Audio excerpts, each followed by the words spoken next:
एवढंच सांगेन की आम्ही शेतकऱ्यासाठी लढत होतो. आम्ही काय गुंड मवाली चोर वगैरे काही नव्हतो.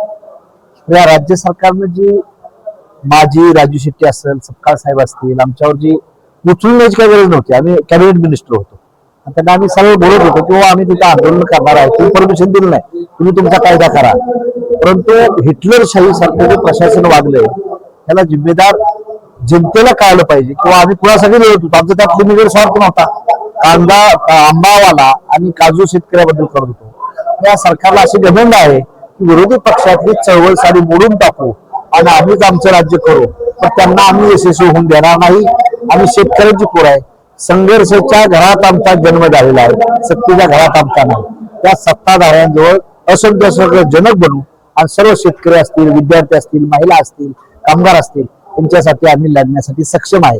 आम्हाला ते दाबू शकत नाही. समृद्धी महामार्गावरती लासर लावला जो कांदा प्रश्न पेटलेला आहे त्या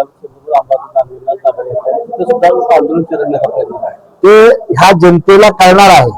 अंबादास दानवे असतील, राजू शेट्टी असेल किंवा आमच्यासारखे कार्यकर्ते, हे विरोधी पक्ष जिवंत ठेवायचं नाही ते भारतीय जनता पार्टी पण आम्ही त्यांचे बाप आहे.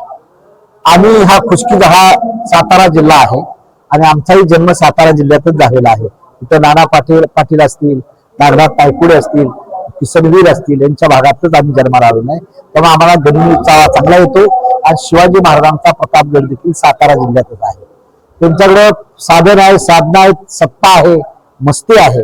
पण आम्ही गनिमी काव्याने ह्यांच्या सत्तेला उद्ध्वस्त करू. ही एक वेळ अशीच झाली की जैलवेळ देखील फडफडीत पोलिसांनी नेलतं. तीच परत 10 वर्ष मुख्यमंत्री झाली आणि कोरोना हालत काय झाली. आम्ही आमच्या विचाराचं सरकार आणू आणि ह्याच मुख्यमंत्रीची हालत काय करायचं ती आम्ही नंतर करण्याचा प्रयत्न